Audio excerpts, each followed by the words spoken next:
the very Word of God, people who reject the very Word of God. Welcome to Freethinking 101. I'm Pat Ennis. Back in December 1981, a court case was brought by the American Civil Liberties Union to challenge the new Act 590 of the Arkansas legislature, which required creationism be taught in public schools whenever evolution is taught. Dr. Michael Roos was called by the ACLU as a witness for evolution. Now, we don't have Dr. Roos here as a guest today, but we do have the lovely and talented Steve Best, who is the current head of the Gateway Skeptics and former president of the Rationalist Society. Steve's going to tell us a little bit about this trial and about Dr. Roos's participation in it. Steve, I thought we got all this stuff out of the way of creationism being taught in public schools back with the Scopes monkey trial. What happened anyway? It would have been nice if we had. I'll get into that shortly. I'm reviewing essentially a chapter of a book out of a book, Science and Creationism, edited by Ashley Montagu, and one particular chapter appealed to me. The title of it is The Philosopher's Day in Court. It's by Dr. Michael Roos. Dr. Roos is a philosophy professor, and he comes from Toronto, Canada. He was called in December 1981 to go to Little Rock, Arkansas, regarding this Act 590 that I mentioned, or that you mentioned, and it was an act passed by the state legislature which was being challenged. Now, Dr. Roos wondered why he was being called, because the plan was to attack the act as passed on three bases: its science, its religion, and educational consequences. And he thought of himself not as a scientist, not as a theologian, and not an expert on education, and to top all that, he wasn't even an American, he was a Canadian. So this puzzled him a bit, but then he thought perhaps it was because he was a historian and a philosopher of science, and that he had written extensively on evolutionary theory. And he had just completed a manuscript on evolutionary ideas, and most pertinent, perhaps, was that he had completed an in-depth, highly critical study of creation science. And I think perhaps I can give you a little background, the background as he gave it. He starts in 1859. Darwin published his major work on the origin of species by means of natural selection, or the preservation of favored races in the struggle for life. How's that for a title? It's a grabber. Yeah. First, he agreed to the actual occurrence of evolution. Let me find the rest of this quote here. And well, I guess at the time Darwin was writing this, the whole question of whether evolution actually occurred was still up in the air, much less the mechanism by which it happened. Is that correct? There had been thoughts about evolution for some time, one sort or another, and I'm having a little trouble finding my quote here. I know where it started, but I can't find it. Well,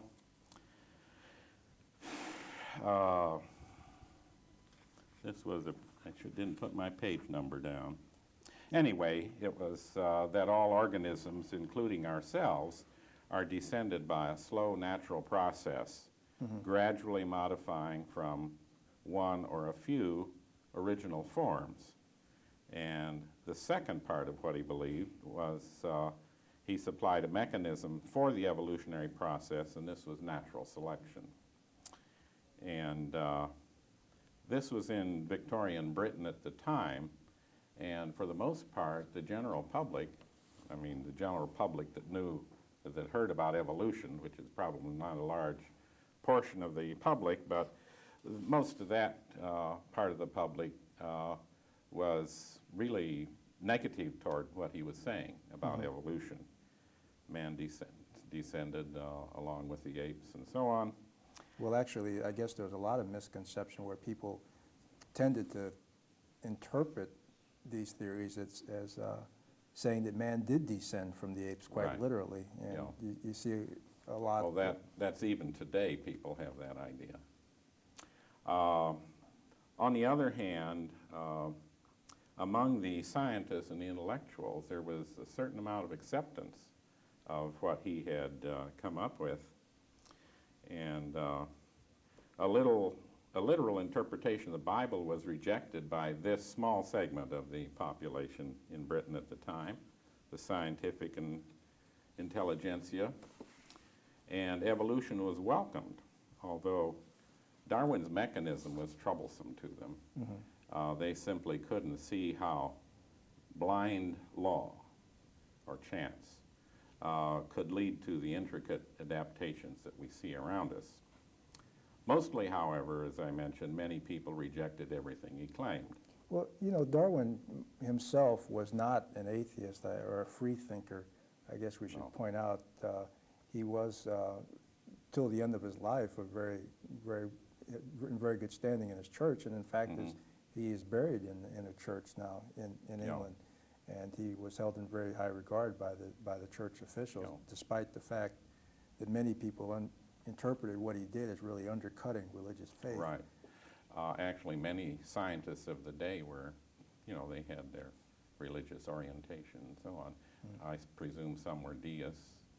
I know many of the founding fathers of the United States were deists, and so they had some conception of something of that sort. This general sense of unease about Darwin's mechanism, the scientists were willing to accept the idea of evolution, but not his mechanism. Anyway, this unease about the mechanism has persisted even to the present. And I suspect that's why we have our individuals that reject evolution even. In England, about this same time, the public school system was being developed. And it was just beginning, and evolution was included in England right from the start, because it seemed that the school authorities were fairly enlightened, and this just seemed a natural part of what they would teach in biological sciences, such as they were at the time. This was certainly not the case in the United States. After the this was a period right around after the Civil War, and the Civil War had done many things to this country.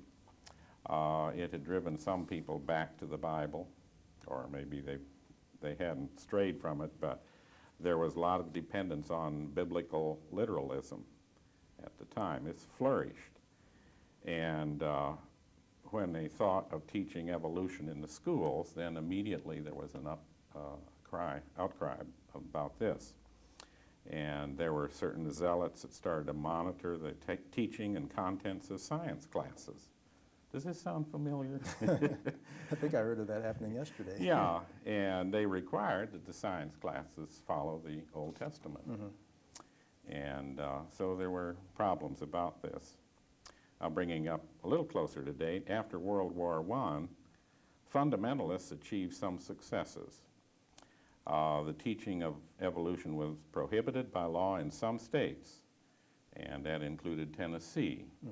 And we've all heard about Tennessee.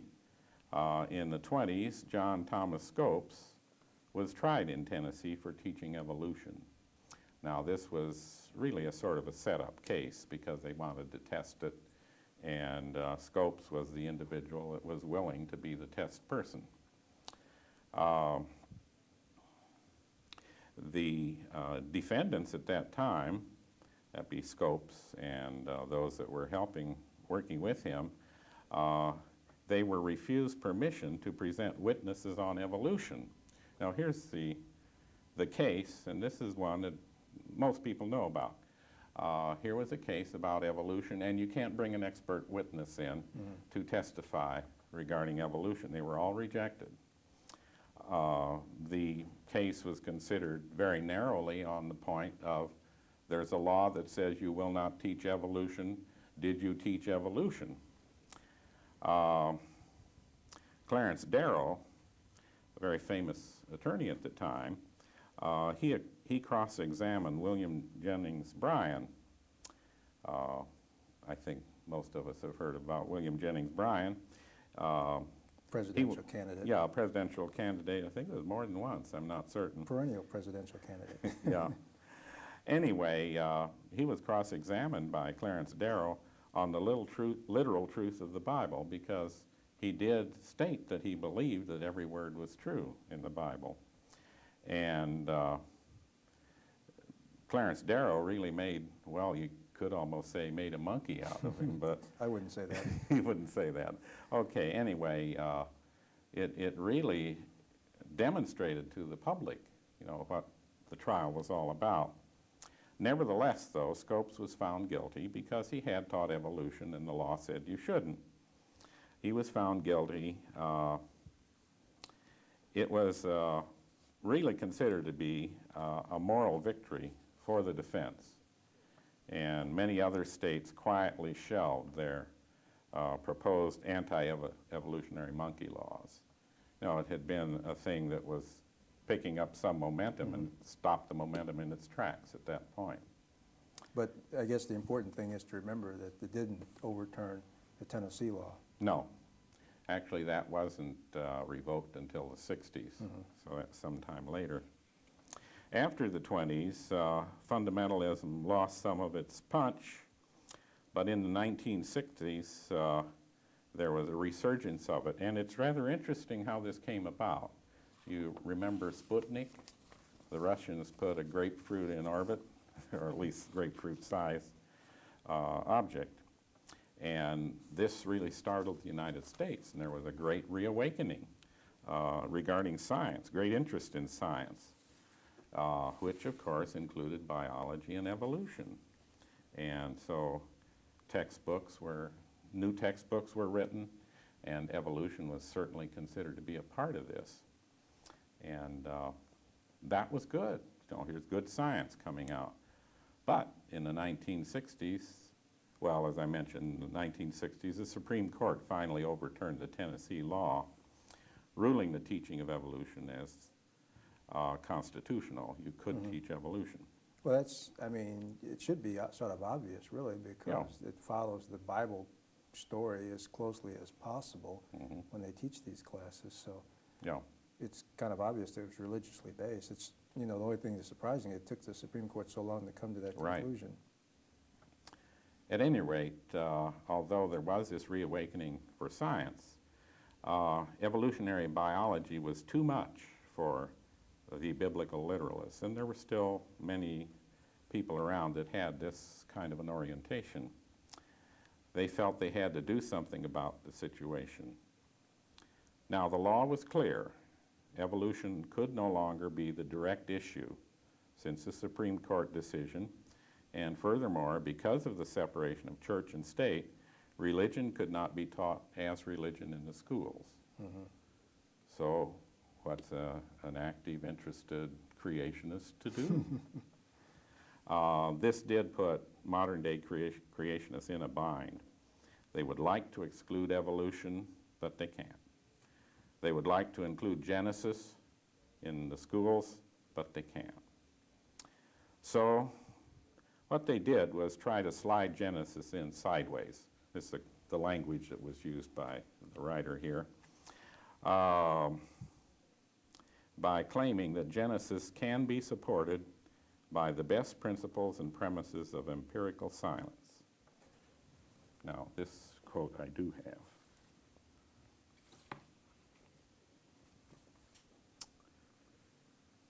I think I have it here.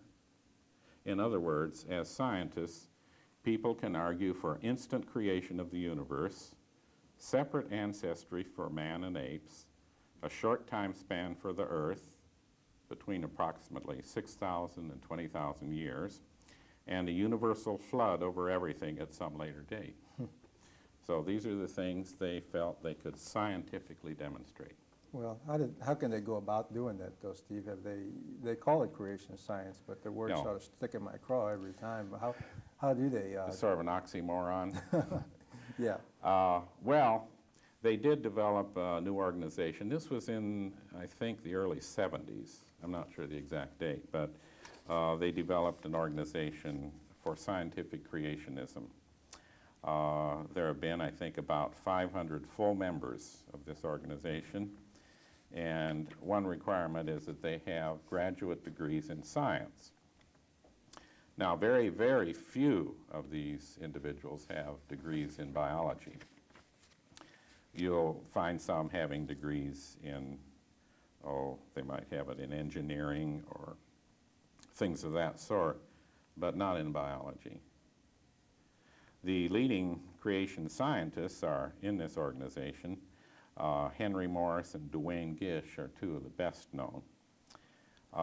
They spend much of their time touring the college circuit and debating creation versus evolution. They've gotten very good at it. Oh, they're good at debating. Actually, this is causing some problems for some of the scientists because they're not very good debaters. And the audiences for these debates don't really know that much about what's being debated. So when the creationist comes off, you know, with better lines and so on, then that sort of thing sometimes doesn't bode very well for the scientists. Mm. Now, I think some of the scientists are getting a little more sophisticated at this, and so they can do a good job if they're aware of how to go about it. This is an interesting thing, though. They present their case through a debate. Now, they claim to be scientific. How do scientists, how do they make their case? What they usually do is they write a paper which marshals all of their evidence and why one should agree with the certain conclusions that they come to, how they do their experiments, and so on and so forth. And they get this published. And the way they get it published is they send it to a periodical, and the periodical sends it to some people who are competent in that area. Peer review. And it's called peer review, that's right. And they determine, well, is this a good piece of material that ought to be published and so on. And if it is, it gets published. Now, while the creationists are out debating, they aren't writing original papers. At this trial, they were asked how many papers had been prepared by creation scientists for peer-reviewed journals in the past 20 years. None. That's just an example of the non-scientific basis that's involved. Well, actually, that turned out to be a very significant aspect of the case, wasn't it? Because it seems that from what I've read, the judge was very swayed by the fact in defining science as being what scientists do. Yeah. And since these creation so-called scientists weren't doing science in the sense that scientists normally do it, yeah. he sort of decided that their science was, in fact, a non-science. It was nonsense in a sense. It wasn't really a science in the real legitimate sense of the word. That's right. And that's one of the things that Dr. Roos had pointed out in his testimony. Anyway, what they tried to do at this point was the creationists were asking for equal time or balanced treatment in the schools. In other words, if the theory of evolution is going to be taught, then the theory of creationism ought to be taught. This is a democracy, and doesn't that seem fair? You know, on the surface, that sounds like a fair thing to do. But many people have responded, you know, favorably to that idea. That seems fair enough. The objection to this, of course, is that if creationism is not science, then it shouldn't be taught in a science classroom. Well, there's another objection, too. I guess you could also say, well, which creation theory do you want to teach? That's right. There are at least 3 of them I know of. Yes, there's, well... And maybe more variations on that. And then that's Christian ones. And then there are other religions that have their own particular creation myths, too. Well, the racists have even come up with separate creations for different races because they suppose that if you have one creation event, then that makes all of humanity equal. Yeah. So they've said, well, black people, Yeah. Second-rate Asians were- creation. right, Yeah. the auxiliary creation. Yeah. Now they took this tack of trying to get it into schools this way, and one way of approaching it is to have the state legislature pass a law. And a model bill was worked up by a man whose name I don't recall at the moment, but this model bill was the one that was used almost word for word in Arkansas, and in March of 1981 it was passed. Now one wonders, how could something like that pass a legislature? There was one particular biblically oriented individual in the legislature that sort of pushed and persuaded and so on, and it was getting, if I remember correctly, it was getting late in the legislative session, so he was able to get a little more speed out of it that way, and so it was passed without objection, and maybe as a courtesy, I don't know, but then the governor signed it, and it's thought that he probably didn't even read it, but at any rate, it became the law of Arkansas, and so then it was challenged, and let's see, let me read you sort of a paraphrasing or the pertinent parts of Act 590, and this will give you an idea what's in there. Here's a subsection A. Creation science means the scientific evidences for creation and inferences from those scientific evidences. Creation science includes the scientific evidences and related inferences that indicate 1. Sudden creation of the universe, energy and life from nothing. 2. The insufficiency of mutation and natural selection in bringing about development of all living kinds from a single organism. 3. Changes only within fixed limits of originally created kinds of plants and animals. 4. Separate ancestry for man and apes. 5. Explanation of the Earth's geology by catastrophism, including the occurrence of a worldwide flood. And 6. A relatively recent inception of the Earth and living kinds. Part B, evolution science means the scientific evidences for evolution and inferences from those scientific evidences. Evolution science includes the scientific evidences and related inferences that indicate 1, emergence by naturalistic processes of the universe from disordered matter and emergence of life from non-life. 2, the sufficiency of mutation and natural selection in bringing about development of present living kinds from simple earlier kinds.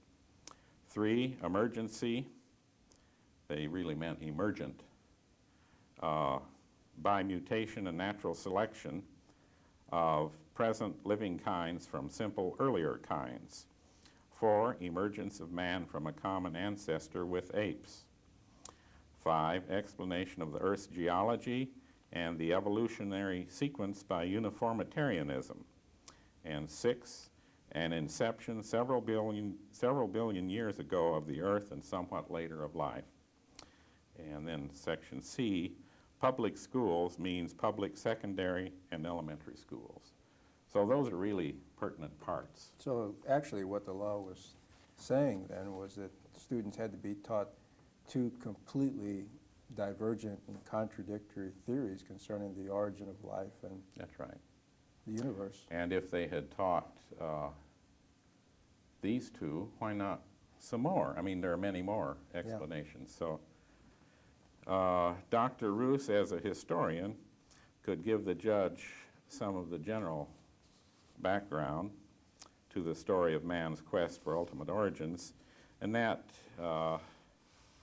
matching up creationism against evolution sets up a false dichotomy. Mm-hmm.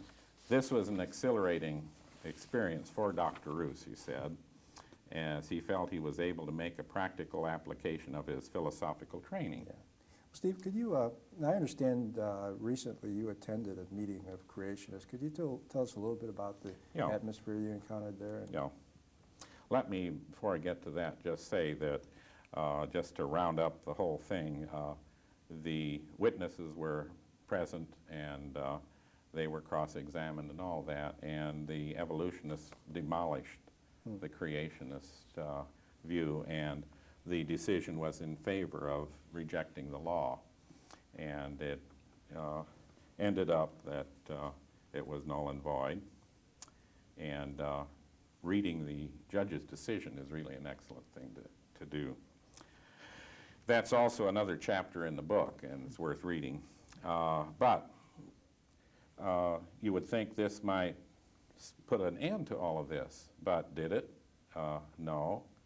As a matter of fact, I attended a meeting just last Monday of the local Missouri Association for Creationism, and it was an interesting meeting. 7 of the members of that group had taken a trip to the Grand Canyon this last summer, and they were looking for evidence that evolution was wrong and that the Noachian flood had cut the Grand Canyon.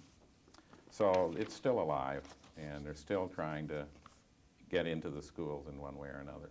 Yeah, but at the moment, then, the teaching of creationism is technically illegal.